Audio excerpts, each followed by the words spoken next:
Hai semua, welcome back to channel Jejak Merlin dan balik lagi tentunya sama saya di sini Merlin. Dan buat teman-teman yang baru pertama kali mampir di channel saya, welcome to the club.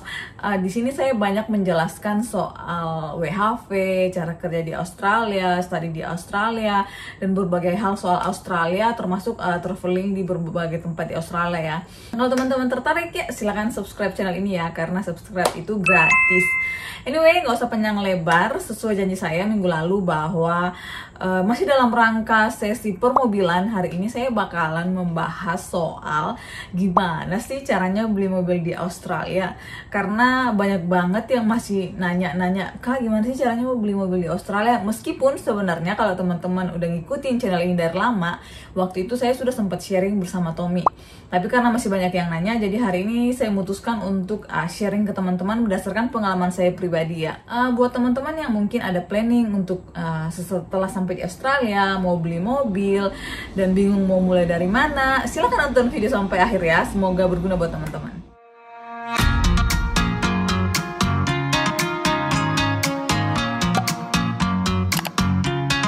Oke guys, jadi sebenarnya mobil itu perlu nggak perlu sih kalau di Australia. Kalau misalnya kalian kerja di farm tentunya butuh mobil banget ya.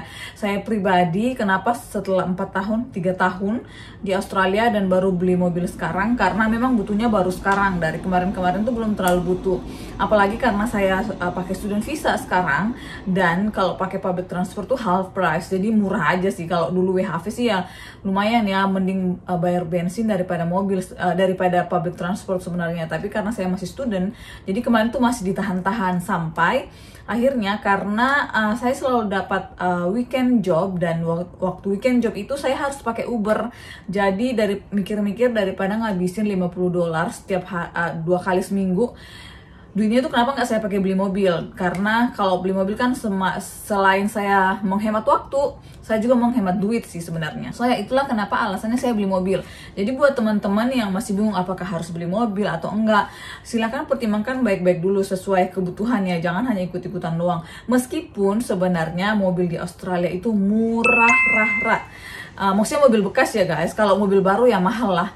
Tapi di sini banyak sih orang-orang tuh lebih memilih mobil bekas sih emang, karena kalau beli mobil baru tuh baru dikeluarin dari dealer aja udah drop langsung harganya kan berapa K. Jadi ya sayang sih, apalagi kalau teman-teman hanya WHV dan belum tahu kedepannya apakah bakalan tinggal di sini lebih lama dan hanya butuh transportasi aja buat kerja, ya nggak perlu lah ya yang Pajero atau Alphard atau yang gitu-gitu lah ya.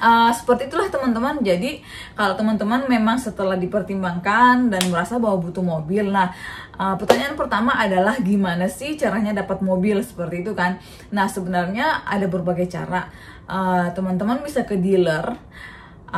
Tapi kalau ke dealer ini kan artinya harganya sudah dinaikin ya, sudah si dealernya udah mengambil keuntungan, jadi belum tentu bisa dapat yang murah. Yang kedua bisa ke online shop yang jual car kayak gitu.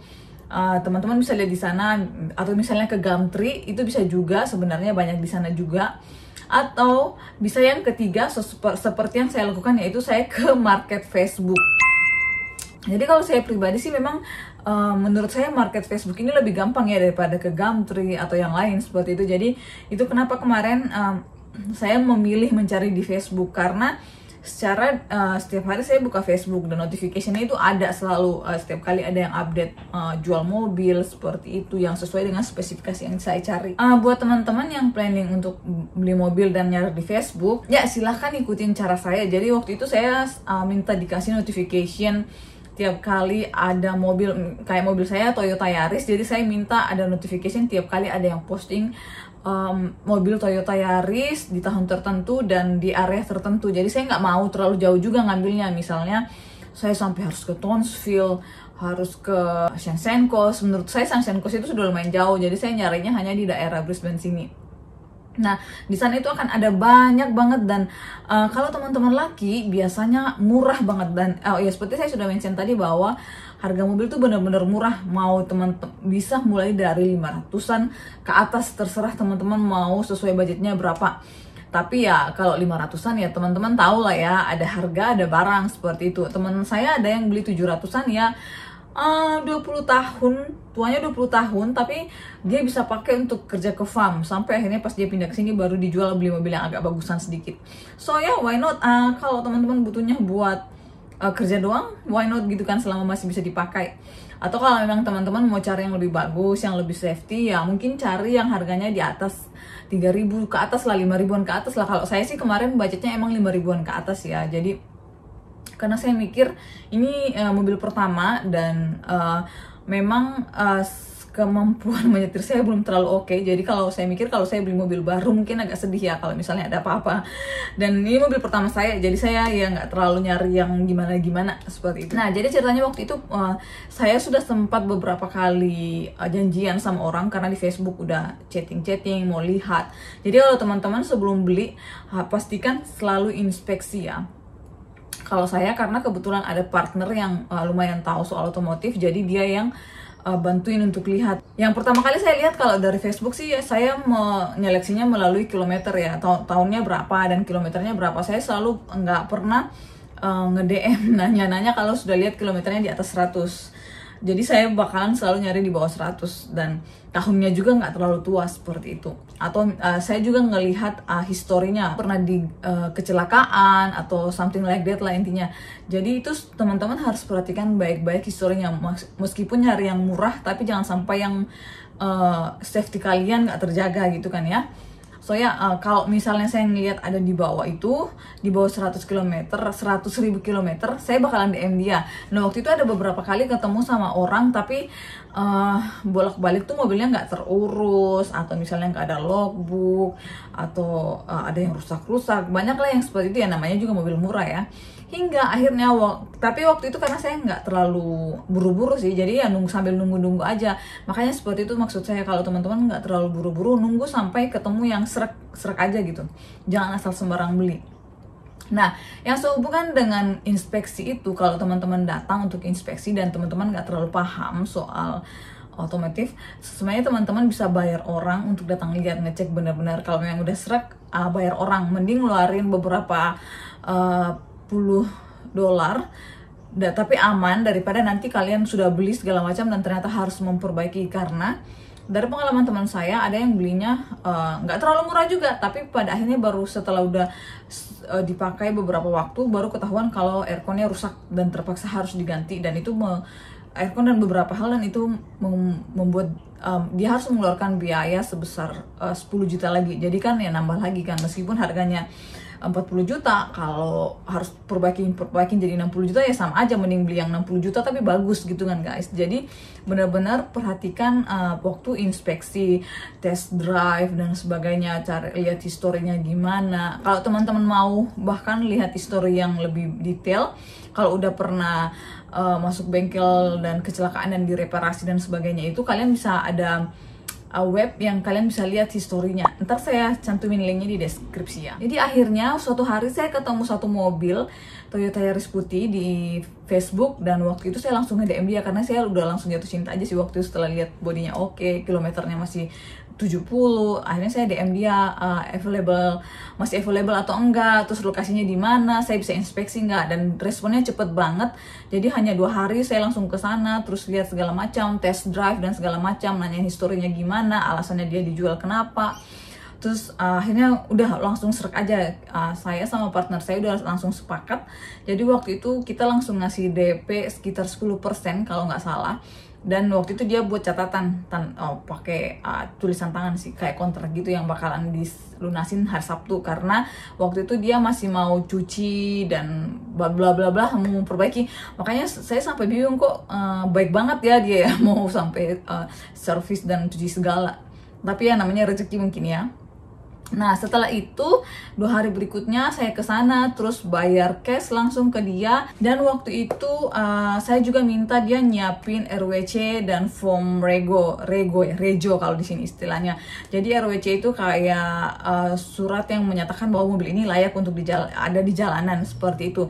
Jadi salah satu hal yang perlu teman-teman perhatikan ketika beli mobil, harus ada RWC-nya juga ya guys, karena itu berarti memang mobilnya layak untuk ada di jalanan.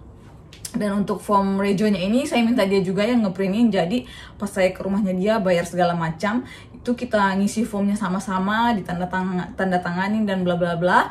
Dan rejonya saya bawa dan ROC-nya saya bawa juga. Setelah itu saya pulang ke rumah dan besoknya beberapa hari kemudian saya ke transportation office untuk mengganti nama, membalik nama seperti itu ya. Jadi saya bawa rejo itu dan ROC-nya itu ke sana. Nah waktu itu saya nggak tahu ya ini ilegal atau enggak ya, tapi waktu itu si perempuan ini bilang supaya nggak bayar stem apa ya, kayak pajak gitu terlalu mahal, jangan taruh harganya yang terlalu mahal seperti itu. Jadi dia memperbolehkan saya untuk nulis harga sesuai yang saya mau. Jadi waktu itu saya hanya pas ganti nama ke nama saya, waktu itu saya hanya bayar sekitar 150-an dolar. Itu kayak pajaknya gitulah, stamp duty atau something like that. Ya, dan setelah itu udah mobilnya sudah milik saya, dan ya puji Tuhan sampai sekarang masih oke-oke aja. Jadi segampang itu aja sih sebenarnya kalau mau beli mobil di Australia, gengs. Jadi kalau teman-teman mungkin mau planning untuk beli, ya mungkin hal yang perlu kalian perhatikan baik-baik adalah pastikan kondisi mobilnya oke ya, jangan sampai beli barang busuk seperti itu. Anyway, sebelum saya mengakhiri video saya ini, saya bakalan menjawab pertanyaan teman-teman ya, karena waktu itu saya sempat share di Instagram, mungkin ada teman-teman yang mau nanya, dan ya lumayan banyak yang nanya, so kita jawab satu persatu ya. Dari Ropi di Delau, Kak, apa bedanya kalau kita mau beli mobil di Indo dan di Aussie? Nah, karena di Indonesia saya nggak pernah beli mobil, jadi saya nggak tahu bedanya apa. Jadi silakan teman-teman lihat sendiri bedanya di mana ya. Kalau menurut saya pribadi sih, karena dulu saya nggak kepikiran bahwa segampang itu mau beli mobil di Australia. Jadi menurut saya gampang banget sih beli mobil di Australia. Dan mungkin karena itu juga orang tuh gampang banget jual beli mobil. Karena yang ya segampang itu. Terus dari Milan 23, les mobil di Australia berapa dolar Kak, dan ada asuransinya nggak? Waktu itu saya sempat sharing di video sebelumnya bahwa kalau yang bagus itu sejamnya itu sekitar 62 dolar. Asuransinya saya nggak, harusnya ada asuransi ya, termasuk mobilnya juga. Terus dari Candy Hartanto, jelasin balik nama perpanjangan aja Kak. Terus misalnya di city gitu kayak Melbourne, susah nggak parkirnya? Tadi udah aku bilang ya, jadi kalau mau ganti nama tuh tinggal ngisi form rejo yang barengan itu, yang dia ngisi bagian dia, kalian maksudnya si penjual mau ngisi bagian dia dan kalian ngisi bagian kalian, lalu setelah full diisi, kalian ke transportasi office aja, terus udah langsung diserahkan ke dia, mereka udah tahu, terus entar bakalan tinggal bayar stamp duty aja. Misalnya di city gitu kayak Melbourne, susah nggak parkirnya?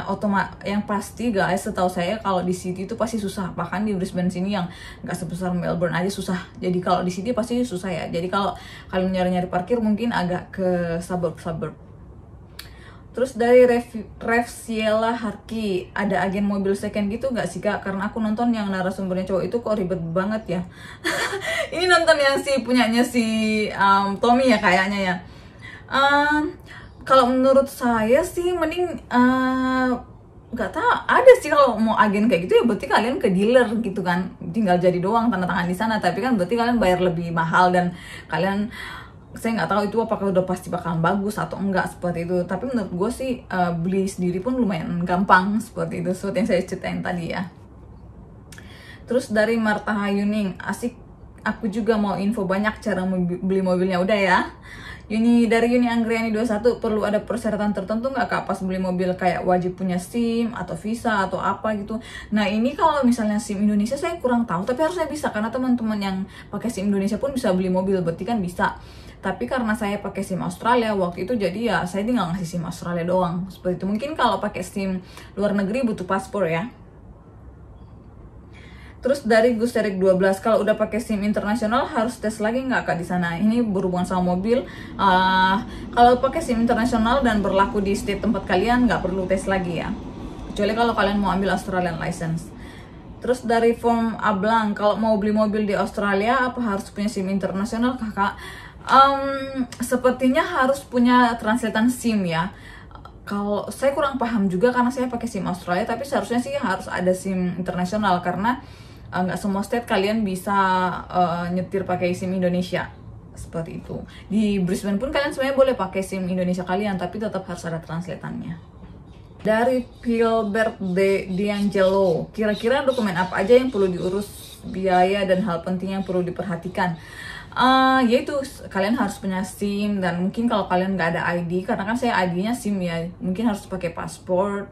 Lalu kalian harus siapin duit buat stamp duty nanti di pas ganti nama. Jadi misalnya mobil kalian 500 ya harus ada stamp duty-nya. Jadi jangan hanya pas-pasan budgetnya 5.000 terus harga mobilnya 5.000 nggak ada duit buat stamp duty, susah kalian nanti. Jadi harus ada biaya di luar itu ya untuk membayar stamp duty. Selain itu gampang aja sih, tinggal pokoknya ada RWC dan Rejo itu udah oke.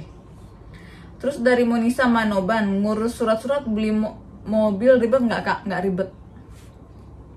Terus dari Brevan mau tanya juga untuk biaya servisnya, taxnya dan lain-lain, dan juga harga bensin di sana berapa kak? Untuk biaya servis itu lumayan mahal, tapi kan kalau misalnya mobilnya oke-oke aja kan hanya di kilometer tertentu aja ya, tapi otomatis bakal ngeluarin duit ya 100, 200, 300-an seperti itu. Terus Rejo kalian harus bayar per 3 bulan, 6 bulan atau setahun. Kalau mobil saya itu sekitar 300 untuk 6 bulan, kalau misalnya 1 tahun 700 something, dan itu wajib dibayar ya. Rejo itu mungkin kayak pajak ya kalau di Indonesia. Terus bensinnya ini lumayan mahal, jadi kalian bakalan saya sharing gimana caranya ngetriki supaya kalian bisa berhemat bensin di Australia ini ya, kan ada caranya biar kalian dapat harga yang murah. Oke, terus udah itu aja sharing dari saya dan pertanyaan dari teman-teman. Semoga bisa menjawab pertanyaan teman-teman semua dan semoga bermanfaat. Kalau masih ada pertanyaan silahkan leave komen di bawah ya, nanti saya bakalan coba jawab. Ini saya ngomongnya kayak diburu-buru karena mataharinya sudah terbenam dan karena modal handphone jadi gambarnya udah gimana gitu ya, jadi harap maklum ya gengs. Makanya selalu dinonton videonya, di sharing supaya iklannya naik dan gajinya naik, supaya bisa ganti kamera ya, bukan pakai kamera handphone lagi. Anyway, just kidding, thank you for watching and I'll see you next video, bye bye.